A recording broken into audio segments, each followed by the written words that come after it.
Là, je vais à la station où je vais prendre le train de banlieue. C'est un peu comme le RER à Paris, mais à Moscou, on l'appelle diamètre. Pour l'instant, il y a 4 diamètres à Moscou et on les appelle de manière abrégée le D1, le D2, le D3, le D4. Et moi, je prends le D1. Alors aujourd'hui, je fais un voyage Moscou-Dubna. Et Dubna, c'est une ville qui se trouve aux alentours de Moscou.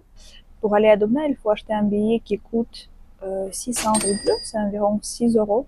Et le voyage va prendre 3h30. Mon train arrive. En russe, le train s'appelle Poezd et le train de banlieue s'appelle Elektrichka. До станции Дубна со всеми остановками, кроме Лудовая.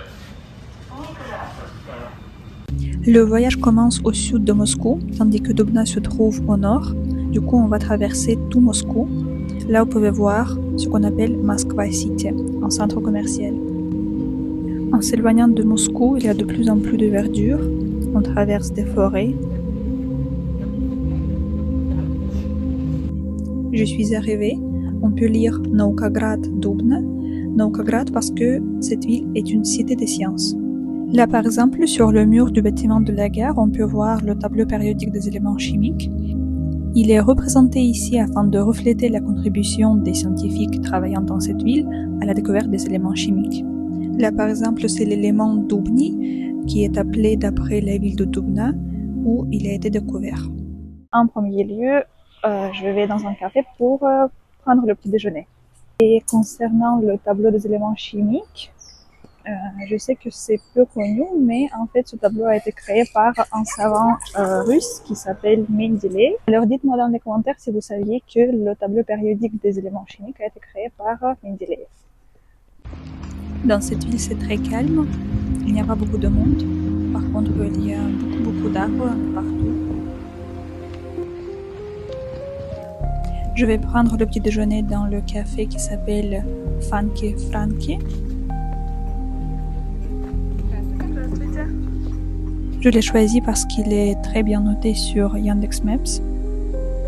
Et en effet, j'ai beaucoup aimé l'ambiance, les décorations, l'attention, la nourriture.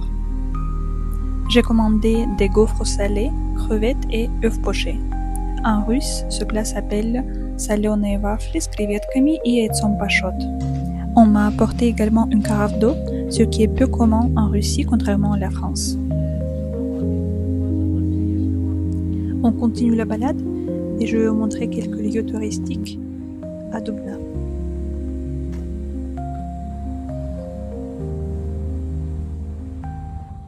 Là, je me retrouve en face d'un centre culturel, on l'appelle Dom Kultury en russe. Et devant le centre culturel, il y a beaucoup de mosaïques qui ont été offertes par Nadia Léger. Et elle a un nom français. Pourquoi? Parce qu'elle s'est mariée avec un Français. Elle est née en Biélorussie, mais elle a fait ses études en Russie, en Biélorussie et aussi à Paris, où elle s'est mariée. Elle a fait un cadeau de ces mosaïques à l'URSS et maintenant elle se trouve à Dubna.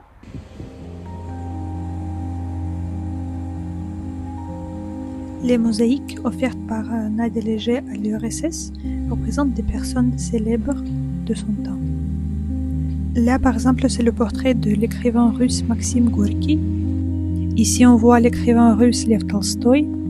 Et voici la ballerine Maya Plisetskaya. Et en face de ce centre culturel, il y a aussi le statut de Vysotsky. Et Vysotsky, c'est un musicien très très connu, célèbre de l'Union soviétique et qui est très très aimé par beaucoup de gens, même les jeunes. Здесь лапы у елей дрожат на весу. Здесь птицы. Derrière le centre culturel, j'ai trouvé des tables d'échecs, ça c'est commun en Russie. Et aussi, j'ai trouvé des marchands vendant toutes sortes de bibelots à des touristes.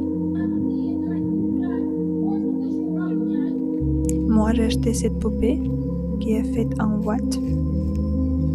Elle tient des crêpes dans ses mains. On les appelle blini en russe. Là, on est près de la rivière qui s'appelle Volga, qui est un très grand fleuve en Russie. Et le quai de la Volga porte le nom de Mendeléev.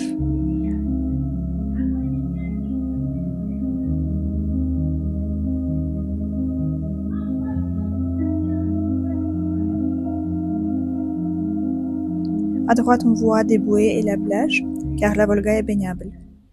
Et voilà, il y a un autre tableau périodique des éléments chimiques. C'est énorme. On va se balader sur le quai, c'est très sympa. Il y a un skatepark ici. J'ai vu également que ce lieu peut être appelé planche de Rome. Ça m'intéresserait de savoir si ce terme est vraiment utilisé. En me baladant, je me suis retrouvée dans un parc.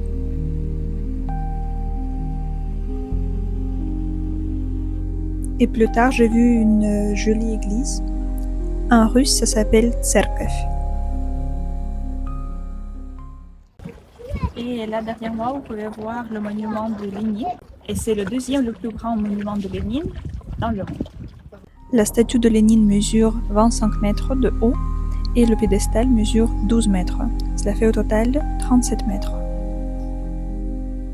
Et c'est l'heure du déjeuner.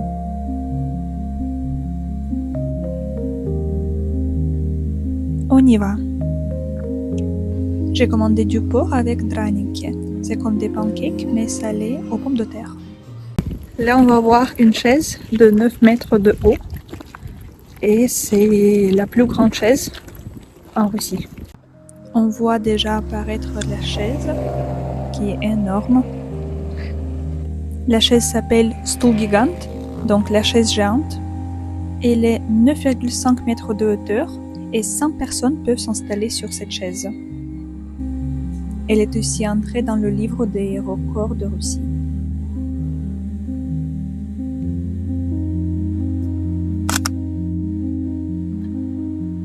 Il se trouve que la chaise se trouve au centre de la Russie européenne. On peut lire Dubna, Centre Российской Европы.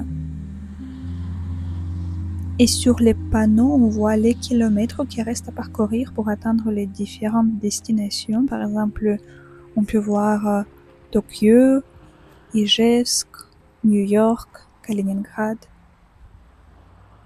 Alors, c'est l'heure de rentrer à la maison. Il est 18h30 et le train va arriver à 19h40. Et je suis déjà à la station parce que je suis un peu fatiguée. J'ai marché 20 km aujourd'hui, donc je vais attendre ici. Écrivez dans les commentaires si cette vidéo vous a plu et je vous dis à la prochaine. Paka paka.